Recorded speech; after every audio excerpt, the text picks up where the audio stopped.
They showed up at dawn. 4 SUVs. No plates. Flashing hazard lights. Tactical vests. Clipboards. One of them even had a bullhorn, like this was some kind of suburban hostage situation. They were shouting about unauthorized fencing and illegal livestock. I didn't panic. I didn't argue. I poured a cup of coffee and watched from the porch. Because what they didn't know was that my land is classified federal property. And I'm not just a homeowner. I'm a former special operations officer trained in counterinsurgency and legal escalation. So I made a call. 15 minutes later, they weren't handing out HOA citations. They were sitting on the ground, zip-tied, trying to explain to federal agents why their laminated compliance authority badges had spelling errors. I know what you're thinking. How did it get this far? How does a neighborhood dispute turn into a federal incident? That's the part you need to hear. But to understand what happened that morning, we have to rewind 6 weeks back to a mailbox, a clipboard, and a woman named Karen who thought she was the law. Hello everyone. I'm so glad you're here. Every day, I share fascinating real-life stories with you. Don't forget to hit the like button and subscribe to the channel, so you never miss the most meaningful moments. And today, I have another touching story to tell. Enjoy listening. You ever feel the exact moment your life pivots? Not in some Hollywood way. No dramatic music. No close-up. Just a shift. Subtle. Silent. And irreversible. For me, that moment came on a Monday morning. 6 weeks ago. I was tightening the bolts on a custom steel mailbox I'd installed the day before. Cold-rolled, reinforced, with a locked compartment and a tamper-resistant design. Standard for someone like me. You don't spend over a decade deployed overseas without developing a preference for gear that works and gear that lasts. It wasn't a military fortress. Just a mailbox. But apparently in the wrong zip code, even a mailbox can become a declaration of war. I didn't see her at first. I just heard the sharp, slap slap slap of flip-flops approaching from the sidewalk. That sound alone gave me a pit in my gut. Not fear, just an instinct. The same one that used to whisper, IED, when something looked too clean on a roadside.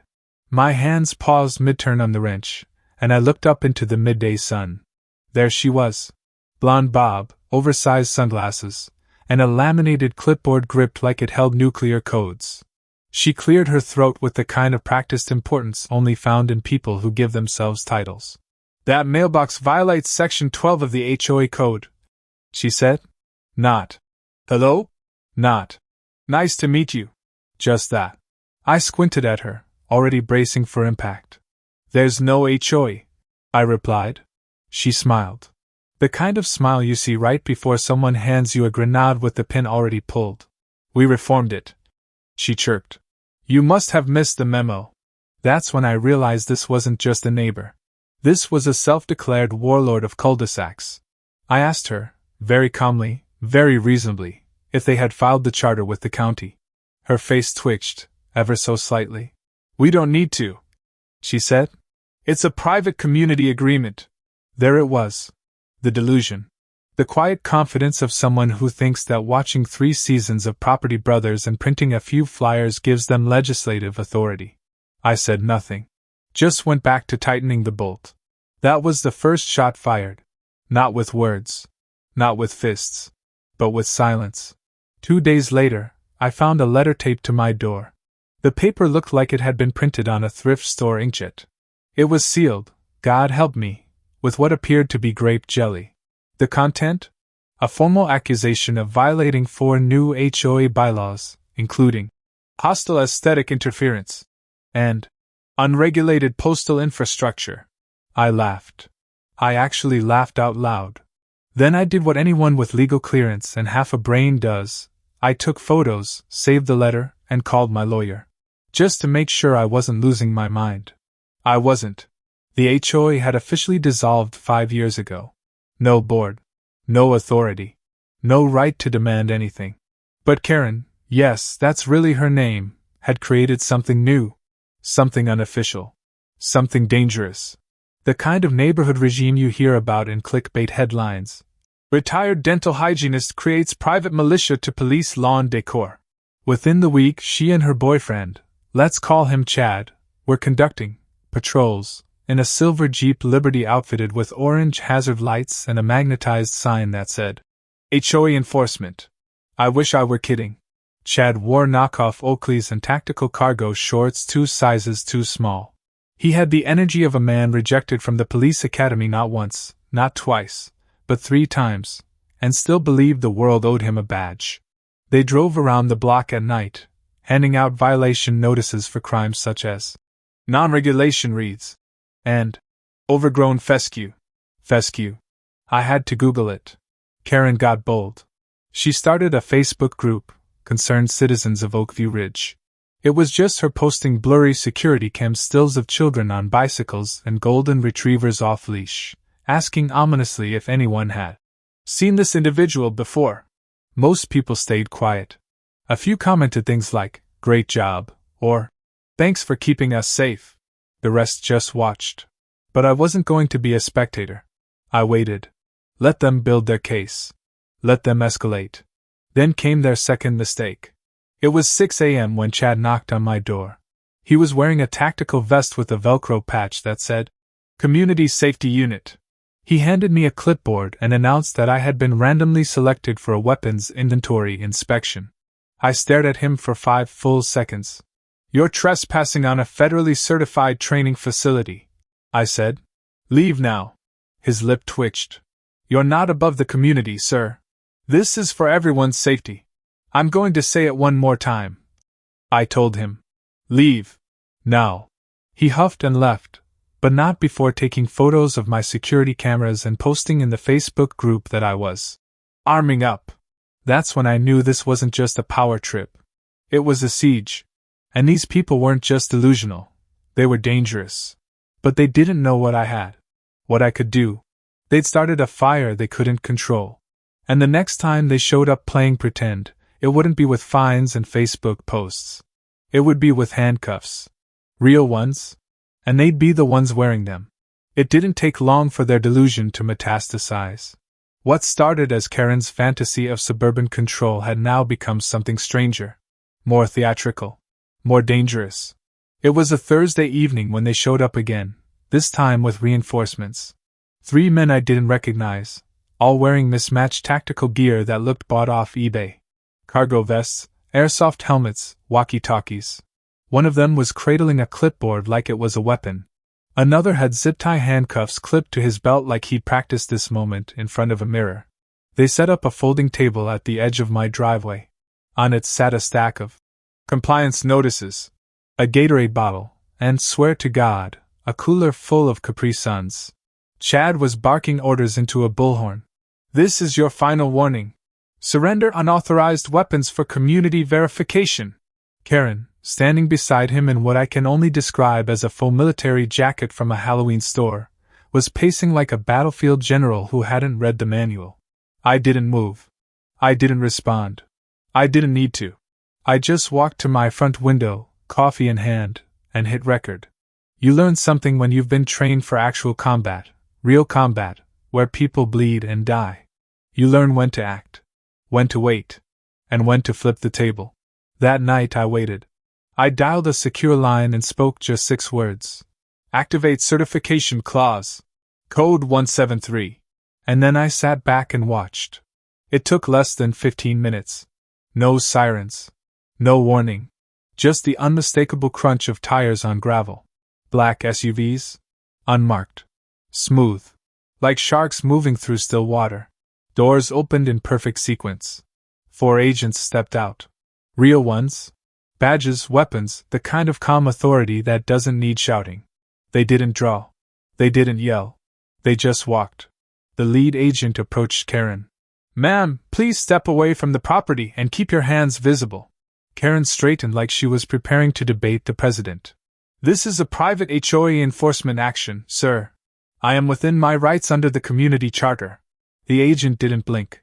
You are impersonating federal officers, trespassing on federally classified property, and conducting unauthorized paramilitary activity. Chad stepped forward, puffing his chest. One of the agents turned to him, lifted his badge with one hand, and rested the other on his sidearm. Chad stopped moving. His mouth opened, then closed. Karen's little cosplay army, 3 men standing awkwardly in thrift store tactical gear, looked like they suddenly realized they'd RSVP'd to the wrong costume party. One agent confiscated their fake badges. Another began photographing their gear. I watched as one of them muttered, "These look like Halloween costumes." He wasn't wrong. And then came the real moment. The one that still makes me chuckle. Karen, defiant as ever, pulled out a sheet of paper and held it up like it was the Magna Carta. It was her weapons forfeiture form, printed in Comic Sans. Comic Sans. I swear one of the agents smirked before catching himself. Another just sighed and muttered, "This can't be real." Karen insisted it was. She argued, cited fake bylaws, quoted something she called Community Enforcement Protocol, Section 8B. She tried to talk circles around a man whose day job involved threat assessments for classified sites. It didn't work. They cuffed her gently, respectfully, professionally. But they cuffed her. Chad followed, quieter than I'd ever seen him. The rest of her enforcement team was detained for questioning, their gear bagged and logged as evidence. I opened my door finally, leaned on the frame, took a sip of my now cold coffee. "Told you," I said, just loud enough for her to hear. Her eyes met mine, and for the first time, I saw something that hadn't been there before. Not arrogance, not indignation, fear. And I wish I could say that was the end of it. But I know people like Karen. People who don't lose. People who don't apologize. People who don't understand when they've already lit the match in their own gasoline-soaked garage. So when I got an email that night, no subject, no salutation, just the words, "Legal response pending," at the top of the page, I wasn't surprised. What caught my eye wasn't the smug tone. It was the final line. "My lawyer says this could go federal. Just wait." That's when I realized. She still didn't know who she was dealing with. You'd think getting handcuffed by federal agents on a quiet suburban street would be enough to make someone take a step back. Not Karen. 3 days after she was detained, signs started going up. Laminated, zip-tied to stop signs, street lamps, and even, God help me, my reinforced steel mailbox. Same font. Same delusion. Notice, ongoing legal review. Residents may be contacted regarding non-compliance. No logo. No signature. Just vague threats dressed in formality. At first, people laughed. Then they started asking questions. One neighbor, sweet old man who spent most of his days tending tomatoes, knocked on my door holding one of the signs like it might explode. "Do I need to take down my wind chimes?" he asked, his voice low, almost embarrassed. I told him the truth. Only if you want Karen to win. The problem wasn't the signs. It was the fear. Fear spreads fast. It fills in the gaps left by silence. And Karen, even in retreat, knew how to exploit silence. I realized then that this wasn't over. Not until I closed the door she kept trying to wedge her foot back into. So I called an old contact. Someone I'd worked with during my last federal assignment. He specialized in site certifications and jurisdictional boundaries. I asked a simple question. What's the fastest legal way to make it impossible for her to touch this land again? His answer? Reactivation. All it took was updating my facility's designation from registered to operational. With that, everything changed. The property wasn't just federally certified anymore. It was now active. 36 hours later, 2 contractors with Department of Defense clearance showed up at my gate. They weren't here to ask questions. They were here to post signs. Federally protected training site. Unauthorized access prohibited under federal law. Not 1, not 2. 8 signs, placed with precision. Just visible enough to make a statement. Just firm enough to carry legal weight. Not a warning. A promise. Karen had no idea what hit her. But I wasn't done. I started collecting everything. Every violation letter. Every patrol video. Every blurry screenshot she posted on Facebook. I labeled it all. Indexed it. Created a digital archive. I knew she was going to make another move. I wanted to be ready when she did. It didn't take long. Flyers appeared on neighborhood doors. This time, she wasn't just claiming to be part of an HOA. She was rebranding.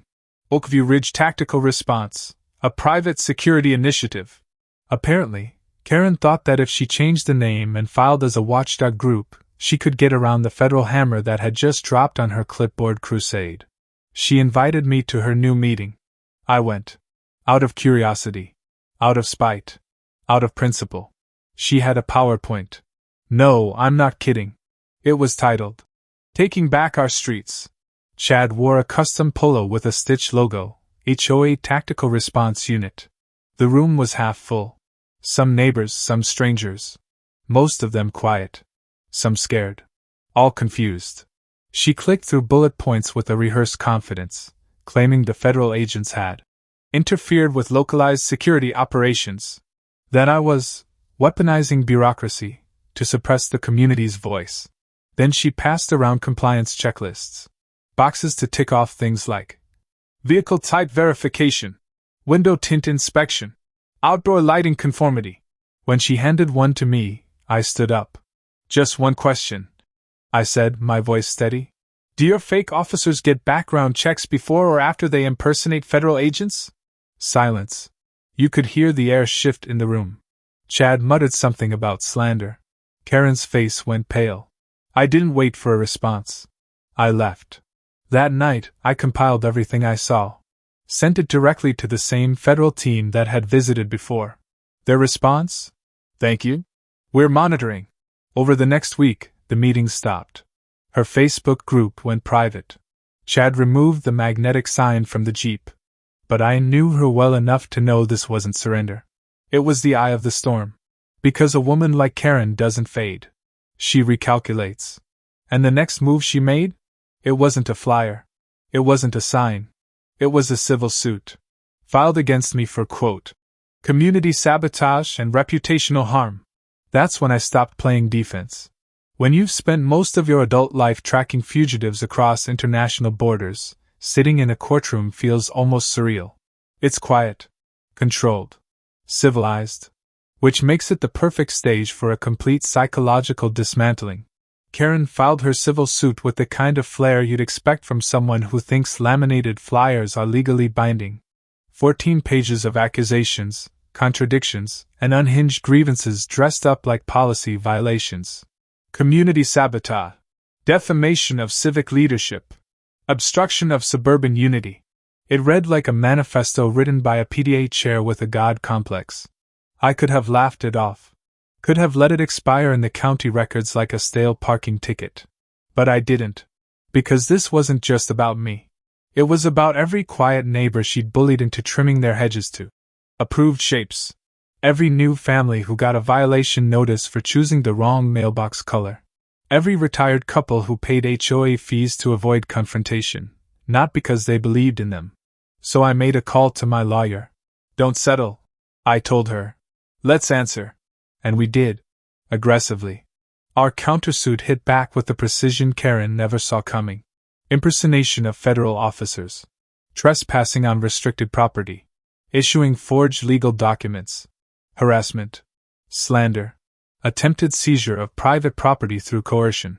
And then, to top it off, we filed for a formal injunction against her and her entire enforcement unit. 2 weeks later, we were sitting across from each other in a courtroom that smelled like dust and overworked air conditioning. Karen wore a blazer that still had the tag thread on the sleeve. Her new lawyer, young, overconfident, clearly recruited last minute, flipped through her folder like he was looking for a trapdoor. My lawyer didn't say much. She didn't have to. The case file in front of her spoke loud enough. The judge, a man with heavy eyelids and a voice like gravel, opened the proceedings with a single sentence. Let's begin with the allegations of impersonating federal law enforcement. Karen's lawyer jumped in first. Your Honor, he began. My client is a respected civic leader acting on behalf of a neighborhood community to ensure safety, order, and compliance. The judge held up one hand. Is your client responsible for this? He asked, lifting a document. It was Karen's weapons forfeiture notice. Comic Sans. Printed in lavender ink. I watched the young lawyer's face stutter. I need to review. You're looking at it, the judge said flatly. Do you want to revise your opening? The defense flailed. Karen's lips pressed into a thin, bloodless line. The only color in her face came from the fury building behind her eyes. Then it was our turn. My lawyer presented a sequence of exhibits, like a slow, satisfying meal. Photographs of the fake patrol uniforms. Screenshots of the fabricated citations. A video clip of Chad demanding a weapons inventory. Another of Karen yelling, "Community enforcement override!" at real federal agents. And finally, the cherry on top, a Facebook post where she referred to herself as acting commander of Oakview Ridge Security Authority. The judge sat back, folded his hands. "Ms. Whitaker," he said calmly, "you do understand that impersonating law enforcement is a felony?" Karen opened her mouth. Nothing came out. Then, softly, "This wasn't impersonation. It was protective action. Localized. Protective action," he repeated. She nodded. He leaned forward. "Ma'am, the only thing you were protecting was your own ego. You are not law enforcement. You are not authorized to issue citations. And you sure as hell aren't qualified to demand the surrender of private firearms." Silence. No theatrics. No shouting. Just the heavy truth settling into the room like a closing cell door.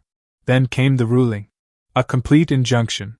Karen was legally barred from hosting any community meetings, distributing any notices, operating under any HOA-related title, interacting with me or any other resident in an enforcement capacity.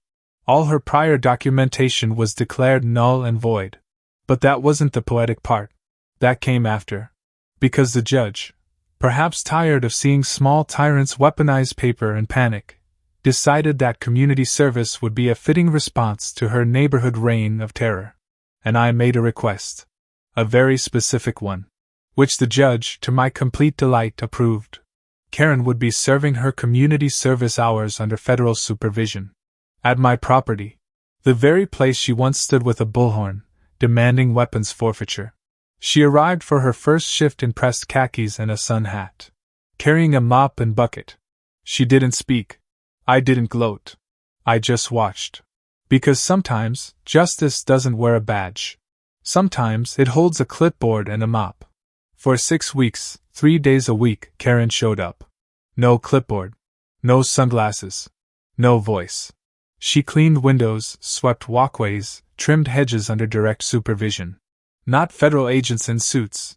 Contracted oversight from the Department of Defense, assigned to monitor maintenance on certified training sites. She wore silence like armor. Kept her eyes down. Never spoke unless spoken to. I didn't gloat. Didn't joke. I didn't need to. Because what mattered wasn't that she was sweeping the floors of the same facility she once tried to seize with a cooler full of Capri Suns and a fake sweat team. It was that she stayed quiet. Truly quiet. Karen, once a suburban storm of zip-tied signs and midnight citations, now spent her mornings in work gloves wiping down steel fixtures with lemon-scented spray. And the neighborhood? It changed. Not all at once. But noticeably. The passive-aggressive lawn signs disappeared. People started waving again, cautiously at first, then confidently. A couple 3 doors down painted their mailbox bubblegum pink. Someone else built a tiny neon green shed in full view of the road, just because they could. The fear Karen had spread, the fear that had filled driveways and Facebook threads and weekend cookouts, started to lift. And beneath it? There was laughter. Light conversation. A sense of something resembling community. Not the kind printed on bylaws, but the real kind. The kind that doesn't need permission. Chad never returned. After the ruling, he vanished. Sold the Jeep. Deleted his profile. Rumor had it he moved 2 towns over and started a landscaping business. No signs. No slogans. Just grass and mulch and long silences. Karen finished her final service hour on a Thursday. She handed her completion form to the federal contractor without a word, then turned to go. No fanfare. No eye contact. Just the sound of her shoes crunching the gravel. And for a while, that was it. Weeks passed. Then months. Fall came. Leaves turned. I figured that was the end of the story. But stories like this, they never end on time. One morning, I checked my mail and found a certified envelope with no return address. Inside, a single piece of printer paper, neatly folded. No salutation. No signature. Just a message. You were right. I went too far. I'm sorry. The handwriting was unmistakable. Karen. I read it twice. Then again. It wasn't much. It didn't undo anything. But still, it was more than I ever expected. I placed the letter in the bottom drawer of my desk. I didn't frame it. Didn't show it off. But I kept it. Because it marked something not even court orders could guarantee. Closure. As for me, I still live here. Still have the same steel mailbox, though I've upgraded it slightly, fingerprint access, reinforced hinges, and a small etched plaque that reads, Certified Federal Facility. Unauthorized entry prohibited. It makes me smile every time I pass it. A reminder, not of a battle one, but of what nearly took its place. Fear. Silence. Delusion dressed as law. I walk the neighborhood now and see people breathing easier.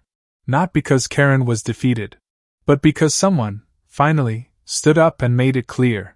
Authority doesn't come from a clipboard. It comes from knowing the law. And knowing when to use it. But there's one last thing. A souvenir, you could call it. Framed. Hung in my hallway, just outside my office. It's laminated. A little wrinkled. The ink faded with time. It's the very first violation notice Karen taped to my door. The one that read, Unauthorized steel mailbox violates Aesthetic Code 4A. Every time I walk past it, I think about how close we came to letting that code define our lives. And I smile. Because the mop is retired. The mailbox still stands. And peace, real peace, has finally returned to the neighborhood. Unruly. Unapologetic. And this time, untouchable. And that brings us to the end of this story. Thank you so much for staying with me until the very last moment. If you enjoyed it, consider subscribing. It really helps the channel grow. I've also picked 2 more videos you might enjoy, so don't forget to check them out. See you again soon with a brand new story. Until next time.